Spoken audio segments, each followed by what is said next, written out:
Hello and welcome to your semi-final stream. You are joined by me, Andy, FPL Mode, and we are also joined by Harry. How's it going, Harry? Very good, thank you. Okay, well, I say good. England got knocked out of the World Cup, so not quite as good as it could have been at at this stage. If we were looking at England in the semi-final, apart from that, I'm doing pretty well, thank you. How about you? I was hoping you wouldn't mention that too early because now I'm going to be emotional for the whole stream. No. Thank you for joining us. Anybody that's in the chat, obviously we know as this tournament was going to go on, interest was going to wane and things like that. But we're here for you till the very end. Obviously, we meaning me, Harry, and Scout.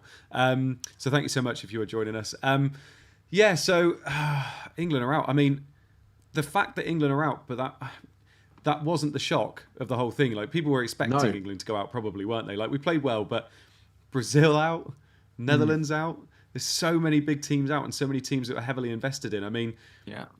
how did you see this round going? Is it how you expected it to go? Well, no, and I actually almost put a tweet out being like, "Oh, predict the final, four teams going into this round." And I thought, Yeah, "Oh, actually, it looked a little bit predictable at this point. Oh, it was going to be Portugal, it was going to be Brazil, it was going to be Argentina, and Portugal. Yeah, then it was going to be France versus England, which was going to be the big one that decided yeah, people. Then Brazil went and got knocked out, and then Portugal went and got knocked out, and then of course England. The two games that people potentially didn't know how to predict: Argentina, Netherlands, and then England, France. But the other two, yeah, just again, it was the same as the round of 16 with Spain going as well.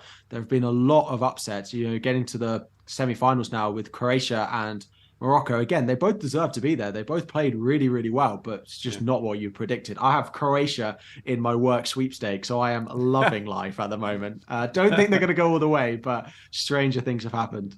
It's mental. Like I've played a few versions of this game, of this fantasy game, and in one of them I completely backed Brazil and Portugal. Yeah, We Yeah, we all got a wild card after round of 16, and I completely backed them and thought, yeah, I mean Brazil in particular, I was like, yeah, they're through to the final. Like yeah, they had the easiest route to get there, and I just thought, yeah, 100%. yeah. Of course, what happens, and it happens all the time. It never ever goes the way you expect it to, does it? And for them No. to be knocked out, the only thing you will say is that it breeds an awful lot of opportunity, and it also makes people reflect on maybe how they play these games.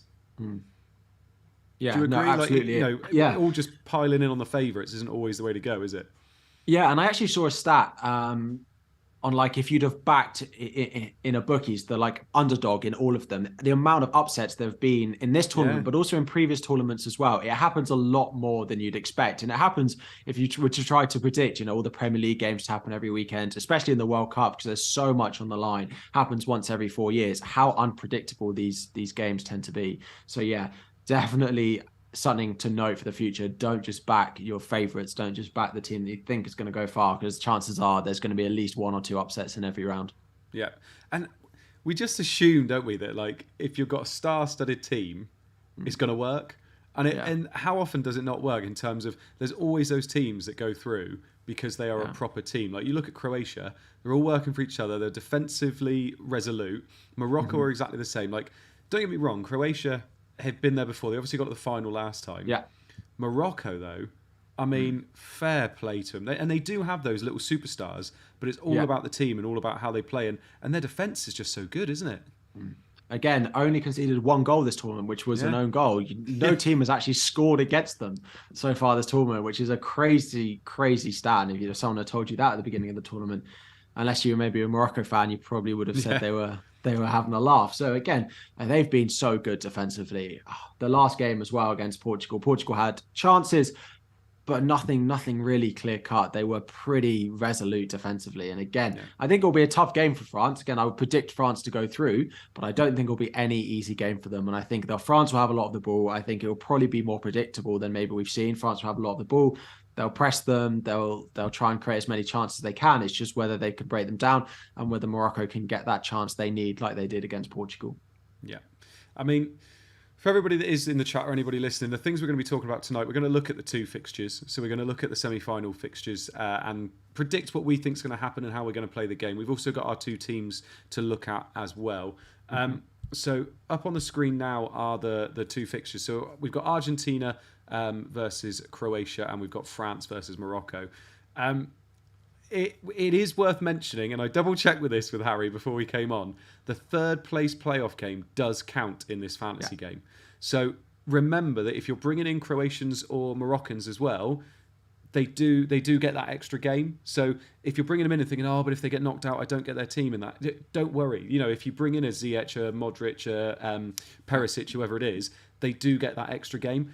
Whether we can 100% say that their third place playoff game team is going to be what you expect it to be is another matter entirely. But you could pretty much say that a lot of those players would be there. I mean, Harry, we're looking at it first. Look at that Argentina-Croatia game. How do you see it going? Who do you see being the players that you want to bring in?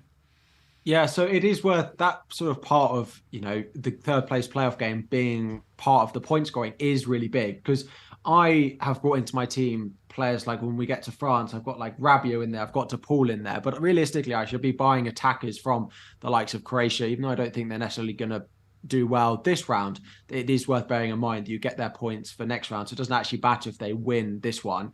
I still back an Argentina win in this one. I do think an Argentina-France final with Messi potentially to lift the trophy is still what I'm predicting, but there are not that many attackers from Argentina that I really look at and want to be going and buying. Of course, Messi is the big one, but around him, there's not been a lot of consistent point scoring. Up front, Lautaro Martinez and Alvarez have been rotating for that position, and neither of them, particularly Martinez, not been looking that great going forward. So it probably will be Alvarez, but slightly unpredictable. Di Maria suddenly was dropped from the lineup. Slight change in shape against Netherlands, but potentially might come back in, potentially not. I've got him in here in my team at the moment, just on a whim that he's potentially going to start.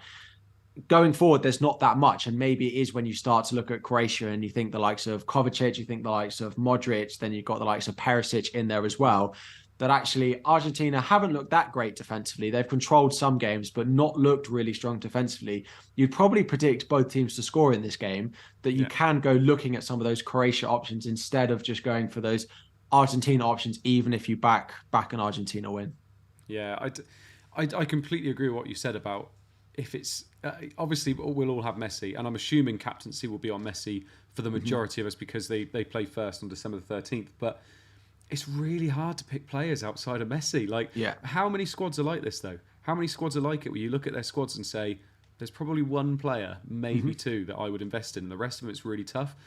I am going to stick my neck out. I think Croatia are going to beat Argentina. I think they're going to. Narrative FC is high up on me at the moment, and I could just see Croatia-France final again. Same 4 years in a row. I can see it. I can see it happening. And Messi wants it, but yeah, I think Croatia could be more heavily invested in than people think. I can't look past. I'm a bit of a Messi fanboy as well, so I do quite like the idea of him winning it as well. So I do think they'll win it. I just think that they do have a lot. The depth is there as well when it goes into the later stages of the game. Their bench, even if they are bringing on the likes of Lautaro Martinez, if Di Maria doesn't start, I just think they're going to edge it. But it will. I do think it will be a lot closer than I think people think it looks on paper. It will, because Messi, every time I've seen Argentina play in this World Cup, apart from about half an hour, I think, in the group stages, they just make everything look hard work. They make it look like a slog trying to score those goals. And now they're going up against, a Croatia team that have been so good this tournament. And anytime you get to quarterfinals, semi-finals, every team is good. Every team deserves to be there. Like, they're there for a reason. And I'm just looking at it and thinking, I just fancy Croatia to do it. I fancy everybody to lump in on Argentina. And then Croatia do well. Remember, we've said about this third place playoff. If you invest in Argentina and they get knocked out, it doesn't matter because they get the third place game. But I don't know. I just fancy it a little bit. I mean, you've mentioned about Messi and you've mentioned a few Argentinians there. If you were to go with Croatia and you fancied them a little bit, is it just Modric and Perisic? Where else would you be looking? It probably is. I don't love their options around them. What it is worth bearing in mind, as they're saying in the chat, is we'll get the team news of both these sides. So if you are wanting those Argentina players, if you are considering like Di Maria, for example, or you're going Alvarez up front, although I think this front three for a lot of us looks pretty similar now. If you are, potentially looking at that Croatia lineup, you're looking at a cheaper option. Maybe you don't want to go for Modric or Perisic. You don't have the money to go there. You could go for a cheaper option and just wait until you go and get that team news. I think that's worth bearing in mind, that you then don't get with France and Morocco, of course, you can again, if you've got a player not playing, then you can wait for that team use. So I could sell Foden for someone in that game. But Yeah. the elsewhere in my team, I don't get that luxury. It is really Perisic unless I really need to go down cheaper. But even if that's the case, I then look at DePaul, for example, who's likely to get passes, that sort of stuff in for points as well. Yeah. I just got this If you horrible go, feeling that everybody's been watching these two teams beat everybody all the way through the semi-final, and everybody will go, yeah, Argentina-France final. yeah, And there's going to be something that happens. And I mean, there's every chance these games both go to penalties again. And we've already seen Croatia just seem to be the masters at penalties, don't they? they do, absolutely. And I'm not sure Messi's record in the World Cup leans that they're necessarily anything Yeah. to write home about. If it goes to penalties, I think my money would be on Croatia in this one. Oh, I can't wait. So, shall we just say that? So, you're going Argentina, I'm going Croatia, yeah? Yeah. Love it. And then in the second game, England, Morocco. Oh, no, it's not. France, Morocco. I'm not going to go into it because I don't want to. But it's France, Morocco. I'm not going to go with the upset here. I think France are going to edge Morocco. In terms of, let's start with France then. French players. I found it very, very hard to pick midfielders, but the strikers and the defence seems to pick itself quite well, doesn't it? Yeah, I agree. It's the same because of the classification in this game with those sort of wingers that we're used to picking in our FPL teams as those midfielders, your likes of Rashford, your likes of Salah, your likes of Son, that get classed as midfielders. It makes it very easy to fill up a midfield. Whereas at the moment, none of them are midfielders. So you're trying to fill your midfielders with your actual central midfielders, which is a lot more difficult. And France don't really have any of them. Rabiot is the one. He got a couple of returns in game week in match day 1. But since then, he's not actually gone and done anything. And not many midfielders have been consistent for points. I agree. Up front, France have got a lot of options. Well, they've got 3, Mbappe and Giroud, who I think the 2 that most people are going to go with. But Dembele has also looked really good. All 3 of those, I think, are viable options as well. But again, Giroud being the main focal point, I think just gets it over going for Dembele. I don't really see anyone going outside of Mbappe. I don't really see people not wanting to go with him. But if you're predicting, for example, an Argentina-Croatia to be really tight and you wanted to go with Mbappe, Giroud and Dembele, for example, it's very possible. Defensively, again, Hernandez is in there, Varane is in there. It looks like Koundé's again going to be the one starting right back. Slight injury doubts on whether Upamecano is going to be fit for this one. So he'd probably be 4th in line if you are picking a defender. So it's probably Hernandez, Varane, and Koundé that I would be going with first. Again, it's a midfield, and I look at this across all of the teams, which is why we might end up with a Croatia option, because if you look at the likes of Perisic, you've got Modric in there as well, who are much more viable point-scoring options in midfield compared to those in Argentina and then France. I've got Rabiot on my team, but I'm not expecting anything from him. Yeah, no, I completely agree. When you look at France's midfield and their midfield options, Rabiot's the only one that screams out to me that could do well. Yeah. Tchouaméni obviously scored, and I think probably people will go for that, but he is an injury doubt, which is a bit of a shame. But just because he scored, people might do it. But obviously it was a screamer and probably his only shot of the tournament so far. Someone you didn't mention, and I was shocked actually when you said Dembele instead, was Griezmann. Griezmann's having a really good tournament, and people are surprised. The assist he got for Giroud was gorgeous, lovely assist, and he got 2 assists in that game, didn't he? So he is somebody that's really flying under the radar. So if you are chasing and you wanted to go with somebody instead of Giroud, Griezmann's not a bad shout at all. It's just a shame he's up front again as well. Yeah, exactly. And actually, I think I've tried to erase the existence of Griezmann out of my mind after his performance at the weekend, which practically single-handedly knocked us out of the tournament. But yeah, again, if you don't want to go Dembele, again, Griezmann, he was so good at the weekend. He really made France tick. And although, didn't score 2 assists, he's linking the play really well. It is just a shame that all of these guys are crammed into forward. So it's very difficult when you've got the likes of Messi, Mbappe, and then Giroud, the one who's scoring the goals, to find space for a 4th option. Yeah. And then on to Morocco. I mean, everybody's second favourite team, I think, in this tournament so far. Just defy belief every single round so far. Absolutely brilliant. They beat Spain. They beat Portugal so far. Who's to say they can't beat France? obviously for me, Me. you've got yeah. Obviously, you've got players like Ziyech and Hakimi. Yeah. And Nasiri obviously scored in the last game. I think I saw a stat today that he jumped higher than Ronaldo in that Champions League game. Ah. We Yeah, can stop 9 seeing inches that higher. picture of Ronaldo Yeah. jumping really high, and it'll be someone else now. So, where would you go with this Morocco team? Would you go just defensive, or do you think there's some little starlets up in attack as well? I think actually Morocco, again, I do back France to win. And although Morocco have looked good, I don't think their attacking threat is going to be that great. That's being said, France are yet to keep a clean sheet in this tournament. So a Morocco goal is very capable and is something that could happen. There are a few midfield options. And I don't think we're going to be dropping any of our forwards to go for a Moroccan differential up front. I don't see that being really where we go. Defensively, they do look good. I think Hakimi's good because, again, if you have him for the third, fourth playoff, even if it is against Croatia or Argentina, they could still do something. And actually, although Argentina, Croatia, if they get knocked out, might not want to play for that much, I think Morocco would be fighting for the third place, whereas I don't necessarily think the other two would. In midfield, you do have Ziyech, you've got Boufal as well, two talents that have looked pretty good in this tournament as well. Ziyech, as much as it pains me to say it as a Chelsea fan that has seen the wrong side of Ziyech for quite a few months, has looked really good. He's very key to what they're doing as well. So I do quite like him as an option. He is 7 million, whereas you've got Boufal in at 6 million, which might be slightly more affordable for people. Yeah. Do you know what? I think you've made a really, really good point there as well about if Morocco do lose against France, I think they're going to win the third place playoff, whether it's against Argentina or it's against Croatia. Yeah. I just that idea of them finishing third will mean so much more to them than it will to Argentina and Croatia. Like Croatia finished second not that long ago. Argentina are just going to be miffed they didn't get to the final. And I just think Morocco in that third place playoff game could be brilliant. So I really like the idea of Ziyech. I think Hakimi is an absolutely brilliant own if you don't own some of those French and Argentinian defenders already. Lovely stuff. So we're going for France between us. Both of us are going for France. And we think we're split between Argentina and Croatia at the moment, aren't we? Yeah, I'm going for a star-studded final in Argentina, France. That's what we all want.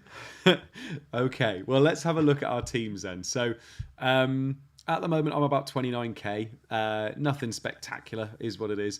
288 points. I have made my 5 transfers. I've got an 11 playing, and I've also got 3 subs on the bench as well.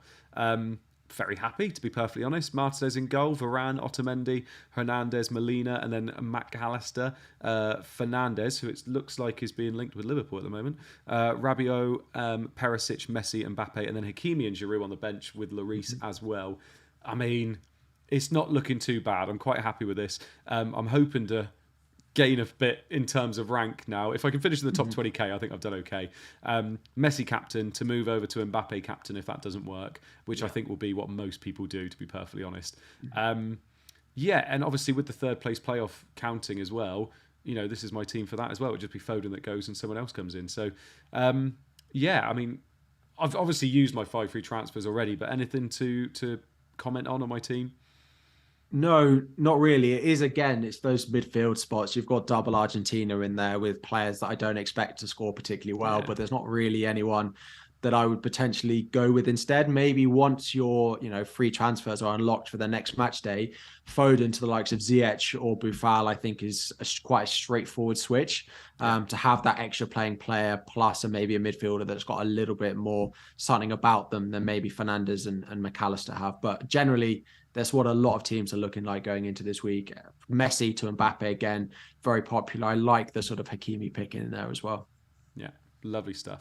And let's have a look at yours then. Yeah, so I got a little bit more punished by the both the round of 16 and then the quarterfinals as well. Both just came in and absolutely punished my team. So I actually have 10 players at the moment because Acuna, of course, suspended for the semi-final. Once one free transfer left, which I'll probably use on my bench to sell either Foden or Saka to go and bring in. I think Perisic is probably the one I'm going to go with. I could go to Modric. It's pretty close between them. And then once the other sort of transfers unlocked, I will probably be bringing in Lloris for another France option in goal. And then I'll probably add a couple of Moroccan options. Probably a defender and then probably Ziyech in my midfield as well. So I'll use up all my transfers. I've got power captain active because I think we're getting to the stage of the tournament where things are becoming a little bit harder to predict, but actually there's a lot riding on these games. It's actually two games which have the ability to be quite big swings because you do have a favorite in both the games that you don't always get in the semi-final. So yeah, power captain, I'm quite happy with that. To be honest, Messi and Mbappe, if it's not one of the two, then maybe I'd be surprised. But if it does turn out that someone else in my team hauls while everyone is going from Mbappe and Messi, then that would be a massive, massive rank gain for me. So let's see what it Yeah. gives. I think it'd be really worth it for you getting in some of those Moroccans or Yeah. Croatians, considering power captain as well, Yeah. because you're obviously only backing two teams, as opposed Yeah. to if you get those other players in, at least you're backing four teams for power captain, Yeah. aren't you? Which is Yeah. quite nice. Yeah. Lovely stuff, right? Yeah, so you are 100% going for an Argentina France final there. I have backed it. Yeah. Right. Thank you so much for everybody that's been in the chat. We had over 75 of you, I think, was what we maxed at, which is, considering, like I said, there's only 2 games left. Is not too bad. It's 2 games left, 4 games left, really, aren't there? 4 games left. We'll very much take that. I mean, Harry, thanks so much for joining us. This is the last one you're on with me, isn't it? I've got one more on the final, but I'm not on with you, I don't believe. No, we are not already going. Nuclear in the atoms in the chat is having a go at me. I'm at 130k. All right, match day 1 was an absolute nightmare, and I basically climbed. Basically, I think I've got a green arrow every week since, and that's just makes me feel good. But game week 1, I think I was 1.4 million out of 1.6 million players after 1 week. Christ. So I've clawed my way back. If I could finish inside the top 100k, then that would be great. Bless you, mate. You're just the comic relief on the stream, weren't you? It's been lovely. Yeah, exactly. That's why you get me on. But no, thank you very much. And thank you very much for joining us as well. Hopefully we can, maybe we'll get you on a scout cast this year. You never know. Absolutely. Yeah, that'd be great. Right. Thank you very much for everybody in the chat. And obviously, thank you for joining us tonight. Hope you enjoy the last couple of games of the World Cup. And we will be back with FPL very, very soon. Thank you very much and bye-bye. Thanks, guys.